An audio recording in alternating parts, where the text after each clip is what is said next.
नमस्कार, म सन्तोष सुप्रेती। यहाँहरू समक्ष मैले फाइनान्स सब्जेक्टको रिस्क एन्ड रिटर्न च्याप्टरको ट्युब सोल्युसन पार्ट 4 लिएर उपस्थित भएको छु।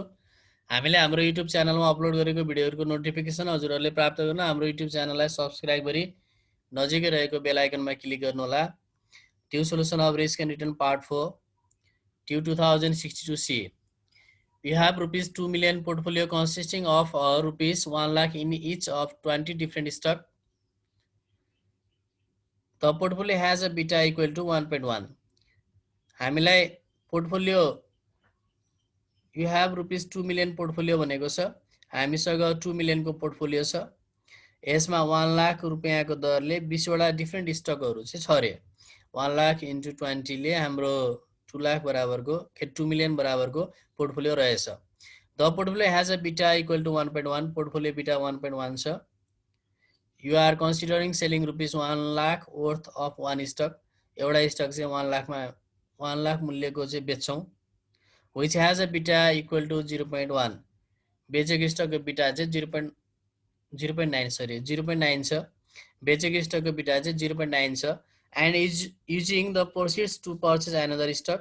र यो प्रोसिड्सलाई हामीले एनदर स्टक पर्चेज गर्नको लागि युज गरेको छौँ। which has a beta equal to 1.4। यसको बिटा चाहिँ 1.4 छ। What will be the new beta of your portfolio following this transaction? Explain their effect on new beta भनेको छ। What will be the new beta? New beta कति हुन्छ of your portfolio? पोर्टफोलियोको new beta कति हुन्छ? Following this transaction, यो ट्रान्जेक्सनबाट explain their effect on new beta। त्यसले new betaमा के effect पार्यो भनेर सोध्यो। अब हामीले सबभन्दा पहिला के बुझ्नु पर्यो भने पोर्टफोलियो न्यू पोर्टफोलियो बिटा निकाल्दाखेरि हामीलाई यो एमाउन्टको आवश्यकता छैन। एमाउन्टले केही फरक पार्दैन, मात्र बिटाहरूको प्रयोग गर्ने हो। बिटाहरूको प्रयोग गर्दाखेरि हामीसँग 20 वटा स्टक छ र यसको बिटा चाहिँ 1.1 हो भने 20 वटा स्टकको चाहिँ 1.1 इन्टु 20 ले 22 टोटल बिटा आयो। 22 चाहिँ टोटल बिटा आयो। 1.1 इन्टु 20 गर्दा टोटल बिटा चाहिँ 20 वटा स्टकको 20 स्टक कति भयो त 22 भयो। त्यस पछाडि अब हामीले एउटा स्टक बेचेको छौँ र एउटा स्टकको बिटाको छ 0.9 छ। त्यो बिटा अफ सोल्ड स्टक 0.9। त्यसै गरेर बिटा अफ पर्चेज स्टक कति छ त न्यू स्टकको चाहिँ 1.4 छ। अनि नम्बर अफ स्टक कति हो? एउटा बेचेको अर्को किनेको, त्यसैले number of sold and purchase stock भनेको 1 हो। अब यो टोटल बिटाबाट बेचेको स्टकको बिटा घटाइदिने, किनेको स्टकको बिटा जोड्ने र जति हामीसँग स्टक बाँकी छ त्यो नम्बर स्टकले भाग गर्ने। त्यो गरेपछि हाम्रो के आउँछ त न्यू बिटा अफ पोर्टफोलियो आउँछ।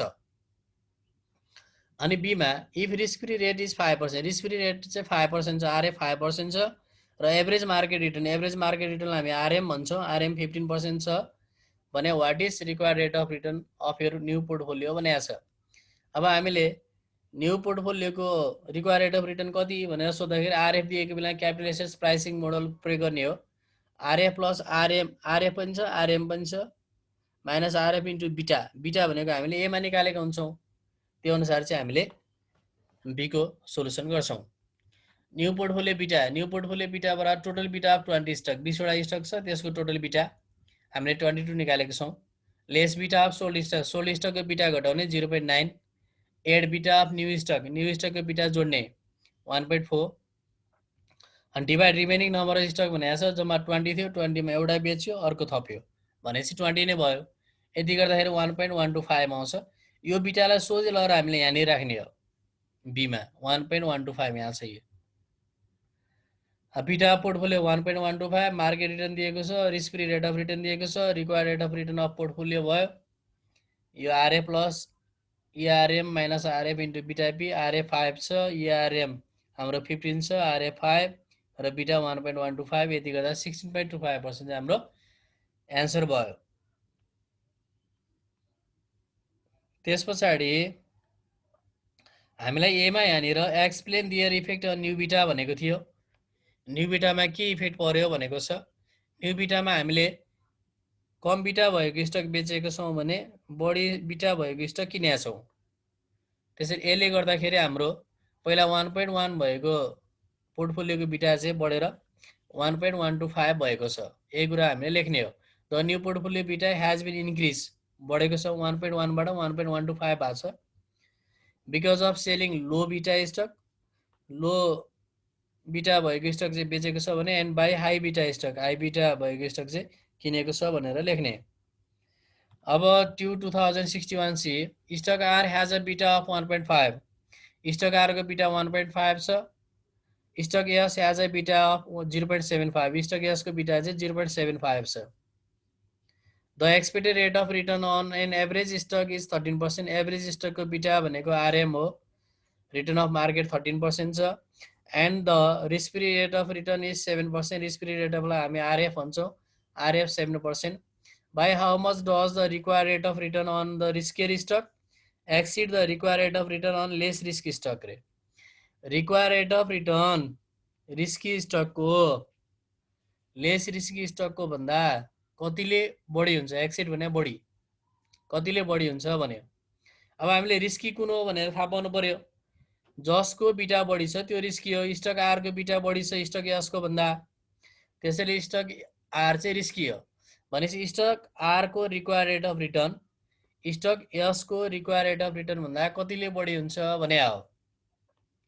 त्यही अनुसार हामीले बिटा of stock R 1.5, beta of stock S 0.75, market return 13% अनि risk free rate of return 7% मा require rate of return R को निकाल्यौँ। पहिला आर र एफ को निकाल्दाखेरि डिफ्रेन्ट भनेको मात्र बिटाको, आरमा हामी 1.5 राख्छौँ, एसमा हामी 0.75 राख्छौँ। यो गर्दाखेरि 16% आयो require rate of return of stock R भने 11.5% आयो स्टक एस को। अब रिस्की भनेको आर हो, आर को हाम्रो 16% छ, लेस रिस्की भनेको एस हो, एस को हाम्रो 11.5 आएको छ, बिटा कम भएको कारण लेस रिस्की भनेको हामीले। भनेपछि आर को भन्दा एस को भन्दा आर को चाहिँ बिटा कति के अरे रिक्वायर रेट अफ रिटर्न कतिले बढी भएछ त? 4.5% ले बढी भएछ। Require rate of return on risky stock R 16% आयो भने require rate of return S चाहिँ कति आयो? 11.5% आयो। भनेपछि यो कतिले एक्सिड भएको त? एक्सिड बाई कति? 16 माइनस 11.5 गर्दा 4.5%, 4.5% ले एक्सिड भयो। यो कुरा लेख्नु पर्यो।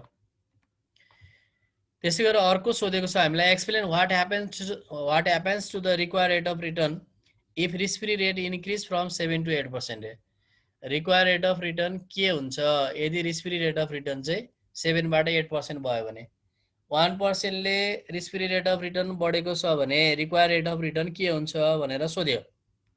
यो risk free rate of return जति पर्सेन्टले बढ्छ रिक्वायर रेट अफ रिटर्न नि त्यति नै पर्सेन्टले बढ्ने हो। त्यो कुरा क्लियर हुनुपर्छ हामी। Require rate risk free rate of return बढेको बेलामा यदि स्लोप अफ एसएमएल भन्छौँ हामी RM minus RF, RM minus RF constant हुन्छ भने रिक्वायर रेट अफ रिटर्न पनि त्यति नै पर्सेन्टले बढ्छ। यो कन्सेप्ट हो। त्यही अनुसार if risk free rate increase from 7 to 8%, 1% ले बढ्यो, द्याट इज बाई 1%, 1% ले बढेको छ भने assuming that slope of SML remains constant, हामीले यो एज्युम गरेको हो। स्लोप अफ एसएमएल चाहिँ यदि कन्स्टेन्ट हुन्छ भने the require rate of return on both stock should also increase by 1%, दुईटैको रिक्वायर रेट अफ रिटर्न चाहिँ 1% ले बढ्छ भन्नु पर्यो। हामी एकदम क्लियर हुनुपर्छ। यदि स्लोप अफ एसएमएल भनेको आरएम माइनस आरएफ कन्स्टेन्ट हुन्छ भने आरएफ जति पर्सेन्टले बढ्छ आरएम र आरजे दुईटै त्यति नै पर्सेन्टले बढ्छ।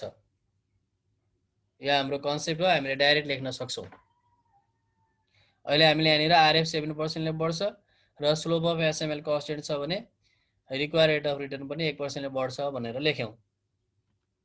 ट्यू 2060C suppose you are the money manager of rupees 4 million investment, या हामी 4 million इन्भेस्टमेन्टको मनी म्यानेजर हो भने the fund consist of 4 stock, 4वटा स्टक छ, with the following investment and beta, following इन्भेस्टमेन्टको बिटा 4वटा स्टकको बिटा दिएको रहेछ। अब हामीलाई यहाँनिर टोटल इन्भेस्टमेन्ट चाहिँ 4 million भनेको छ, यो हामी जोड्छौँ, जोड्दाखेरि 4 million आउँछ। 4 लाख, 6 लाख, 10 लाख र 20 लाख जोड्दा 4 million अर्थात् 40 लाख आयो।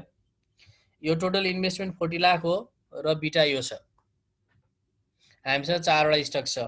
If the require rate of return is 14%, require rate of return 14% छ and risk free rate of return 6% छ, आरएफ 6% छ, what is funds require rate of return, फन्ड्सको रिक्वायर रेट अफ रिटर्न कति भनेर सोध्यो। अब हामीले के बुझ्नु पर्यो भने फन्ड भन्नाले 2 वा 2 भन्दा बढी इन्भेस्टमेन्टमा लगानी भएको छ भने पोर्टफोलियो भन्छौँ। फन्ड भन्नु र पोर्टफोलियो भन्ने एउटै हो। अब हामीलाई पोर्टफोलियोको रिक्वायर्ड रेट अफ रिटर्न सोधेको रहेछ। पोर्टफोलियोको रिक्वायर्ड रेट अफ रिटर्न निकाल्नको लागि हामीलाई चाहिने इन्फर्मेसन भनेको आरएफ हो। आरएफ क्वेसनमा 6% दिएको थियो। RM risk free rate of return 6% जो आरएफ हो नि आरएम हामीलाई रिक्वायर्ड रेट अफ रिटर्न मात्र भनेर दिएको छ। रिक्वायर्ड रेट अफ रिटर्न मात्र भनेको छ, यसलाई हामी आरएम हो भन्ने बुझ्नु पर्यो। आरएम 14%, आरएफ दियो, आरएम दियो। अब हामीलाई चाहिएको अर्को के छ, बिटा पी, बिटा अफ पोर्टफोलियो चाहियो। अब बिटा अफ पोर्टफोलियो निकाल्न पर्यो। अब बिटा अफ पोर्टफोलियो निकाल्नको लागि हामीले सबभन्दा पहिला बिटा अफ पोर्टफोलियोको फर्मुला प्रयोग गर्नु पर्यो। हामीलाई 4 वटा स्टक दिएको छ, त्यसैले ओएटी इन्टु बिटा ए प्लस डब्लुए इन्टु बिटा ए प्लस डब्लुबी इन्टु बिटा बी प्लस डब्लुसी इन्टु बिटा सी प्लस डब्लुडी इन्टु बिटा डी गर्नु पर्यो। यहाँबाट हाम्रो पोर्टफोलियो बिटा आउँछ। अनि पोर्टफोलियो बिटा यो रिक्वायर्ड रेट अफ रिटर्न भनेको मार्केटको रिटर्न र risk free rate of return RF, यो तीनटा भइसकेपछि हामीले यो फर्मुला प्रयोग गरेर required rate of return of fund निकाल्न सक्छौँ। अब बिटामा जाउँ। डब्लुए भनेको amount of investment by total हो। एमाउन्ट अफ इन्भेस्टमेन्ट ए को कति 4 लाख र टोटल जोड्दा कति आउँछ 40 लाख। 4 लाख बाई 40 लाख भनेको चाहिँ वेट अफ स्टक ए, यो भनेको 0.1। त्यसै गरी वेट अफ बी निकाल्न पर्यो। 6 lakh divide by 40 lakh, amount of investment in B by total गर्ने हो। 6 लाख बाई 40 लाख गर्दाखेरि 0.15। त्यसै गरी सी को 10 लाख बाई 40 लाख गर्दाखेरि 0.25। त्यसै गरी डी को 20 लाख बाई 40 लाख गर्दाखेरि 0.5। अब बिटा 1.5, यो माइनस 0.5, यो 1.25 र यो 0.75 हो। अब यो 4 लाख डिवाइड 40 लाख गर्दा 0.1 आयो, यसको बिटा 1.5 छ। 6 लाख डिवाइड 40 लाख गर्दा 0.15 आयो, यसको चाहिँ बिटा माइनस 0.5 छ। यो माइनस भएको कारणले यो 0.15 इन्टु 0.5 गरेर आएको एमाउन्टको अगाडि यहाँनिर माइनस लेख्नुपर्छ। यो टोटल गरेर आएको भ्यालु चाहिँ माइनसमा आउने गर्छ। त्यसै गरेर 10 लाख डिवाइड 40 लाख गर्दा 0.25 र यसको बिटा 1.25 हो। त्यसै गरेर 20 लाख डिवाइड 40 लाख गर्दा 0.5 र यसको बिटा चाहिँ माथि हामीलाई 0.75 दिएको छ, यो ल्याएर राख्यौँ। यो गर्दा 0.7625, यो तीनटाको जोड्ने र यो बी को चाहिँ घटाउने गर्दा 0.7625 आउँछ। यो 0.7625 लाई ल्याएर यहाँ राख्यौँ। यति गर्दाखेरि यसको रिक्वायर्ड रेट अफ रिटर्न चाहिँ 12.10% हुन्छ। फन्डको रिक्वायर्ड रेट अफ रिटर्न चाहिँ 12.10% रहेछ। अब 2060 को F risk free rate of return RF हामीलाई 8% दिएको छ। रिक्वायर्ड रेट अफ रिटर्न हामीलाई on a portfolio consisting of all stock RM हामीलाई 11% दिएको छ। स्टक ए को रिक्वायर्ड रेट अफ रिटर्न 14% दिएको छ र एमा हामीलाई क्यालकुलेट स्टक ए बिटा भनेको छ, बिटा ए सोध्यो। हामीलाई आरए दिएको छ 14%, आरएफ दिएको छ 8%, आरएम दिएको छ 11%। हामीलाई बिटा चाहिएको छ, त्यही अनुसार आरए 14, आरएफ 8, आरएम 11, आरएफ 8 र बिटा ए सोधेको भएर बिटा ए राख्यौँ। अब यो फर्मुला अनुसार हामीले क्यालकुलेसन गर्दाखेरि यो 14 बाट यो अगाडि 8 गयो, 14 माइनस 8 अगाडि भयो र पछाडिपट्टि 11 माइनस 8 गर्दा 3 हुन्छ। 3 बिटा ए बाँकी रह्यो। अब 3 बिटा ए को मध्ये 3 ले अगाडि गरेर डिवाइड गर्ने भयो र बिटा ए मात्र बाँकी रह्यो। अब 14 माइनस 8 गर्दा 6 र 3 को 3 गर्दाखेरि 6 लाई 3 ले डिवाइड गर्दा 2 आयो, बिटा ए 2। अब फेरि बीमा के सोध्यो, if stock A's beta were 1.5, stock A को बिटा 1.5 छ भने what would be A's required rate of return. फेरि रिक्वायर्ड रेट अफ रिटर्न इआरए कति हुन्छ भन्यो। अब इआरए बराबर RF plus RF minus RF into beta A. इआरए सोधेको आरएफ 8% दिएको छ, इआरए 11% दिएको छ, आरएफ 8% छ र बिटा ए अब बी को लागि कति दियो त 1.5 दियो। 1.5 दियो भने हाम्रो रिक्वायर्ड रेट अफ रिटर्न 12.5% आयो। 59 if suppose you won the Kathmandu lottery and were offered. तिमीले काठमाडौँ लोटरी जित्यौ र तिमीलाई अफर्ड गरेको छ 1 मा रुपिस 0.5 मिलियन, 0.5 मिलियन अफर्ड गर्यो। यो स्योर भ्यालु भयो। फर्स्ट अप्सन चुज गर्ने बित्तिकै 0.5 मिलियन भनेको 5 लाख रुपियाँ प्राप्त हुन्छ। अर भनेर अर्को अप्सन दियो 2 मा a gamble in which you would get a rupees 1 million if a head were flipped. तिमीले 1 million प्राप्त गर्छौ यदि हेड पर्यो भने, but 0 if a tail came up. Tail आयो भने चाहिँ 0 प्राप्त हुन्छ भन्यो। अब हामीले के बुझ्नु पर्यो भने अप्सन 2 मा चाहिँ ग्याम्बलको कुरा रहेछ। ग्याम्बलमा यदि हेड पर्यो भने 10 लाख आउने रहेछ भने टेल पर्यो भने 0 पाइने रहेछ।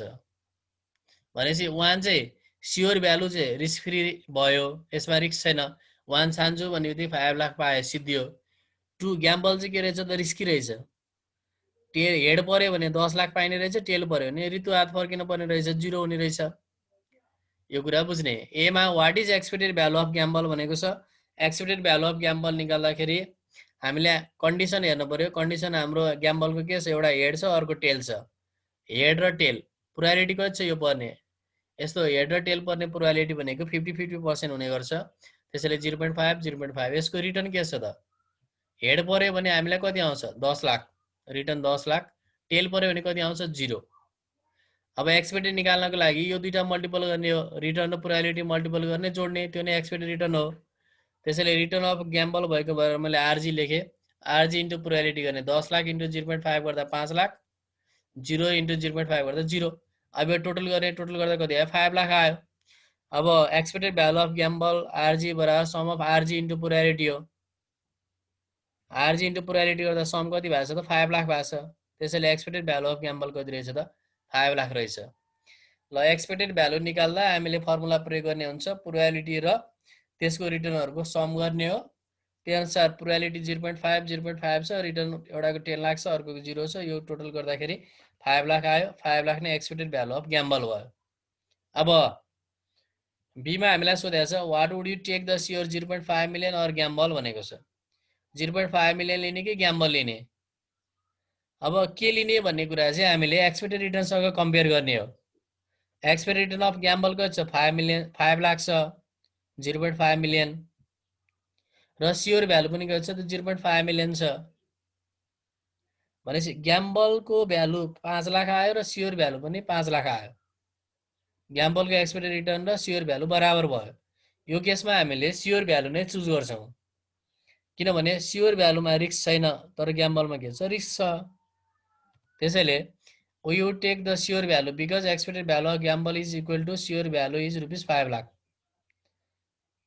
ल एक्सपेक्टेड भ्यालु अफ ग्याम्बल र स्योर भ्यालु के छ त इक्वल छ। अनि and gamble is risky, gamble risky छ but sure value is risk free, तर स्योर भ्यालु के छ रिस्क फ्री छ।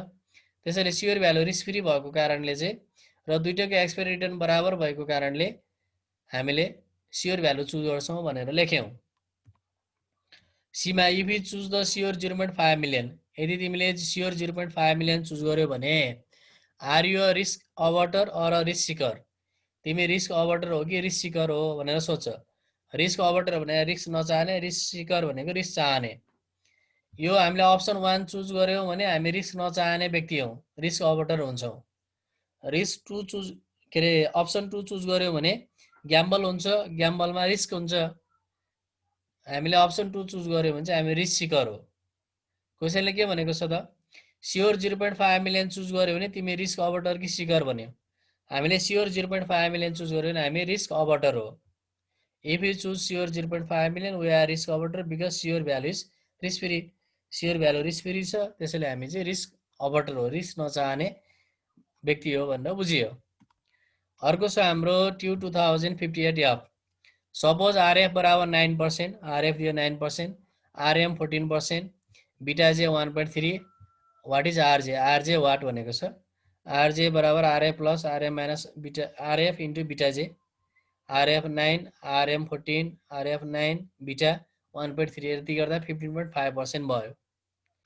अब the required rate of return of stock J what भनेको छ। आरजे भनेको required rate of return of stock J हो, यो निकाल्यौं। Now suppose RF increase to 10%, अब आरएफ चाहिँ 10% मा इन्क्रिज भयो। यहाँ 9 थियो, अब कतिमा पुग्यो 10 मा पुग्यो। The slope of SML remain constant, slope of SML constant हुन्छ भने how would their effect RM and RJ भनेको छ। मैले अघि नै पनि भनेको थिएँ आरएफ जति पर्सेन्टले बढ्छ, स्लोप अफ एसएमएल कन्स्टेन्ट छ भने आरएम र आरजे नै त्यति नै पर्सेन्टले बढ्छ। त्यही अनुसार यो 9% ले बढ्यो, 9 बाट 10 हुँदा 1% ले बढेको छ भने आरएम र आरजे पनि 1% ले बढ्छ। अब हामीलाई गिभन आरएफ 9%, आरएम यो हामीले निकाल्यौं 15.5% थियो रिक्वायर्ड रेट अफ रिटर्न। अब यहाँनिर if risk free rate increase to 10% and slope of SMA remain constant, the market return also should also increase by 1%. So market return बराबर market return यहाँ पहिला 14 थियो, RF 1% ले बढेको कारणले अब यो 14 बाट 1% ले बढेर कति भयो त 15 भयो। अब रिक्वायर्ड रेट अफ रिटर्न चाहिँ मैले क्यालकुलेसन गरेर देखाएको छु। आरएफ हाम्रो 10% भयो 1% ले बढेर, आरएम हाम्रो 14 बाट 15 भयो, आरएफ 10 छ, बीटा हाम्रो ए 1.3 दिएको थियो भनेपछि यो 16.5 भयो। यहाँनिर 9% आरएफ हुँदाखेरि हामीले required rate of return stock जे निकाल्दा 15.5% आछ। अब 9 बाट 10 आरएफ हुँदा 1% ले बढ्दाखेरि हाम्रो रिक्वायर्ड रेट अफ रिटर्न 16.5% भयो भनेपछि यो 15.5% बाट कति 16.5 भन्दा कति पर्सेन्ट बढ्यो 1% ले। त्यसैले required rate of return also increase by 1% भनेर लेख्यौं। आजको क्लास हामी यही अन्त्य गर्छौं। हस्त, धन्यवाद।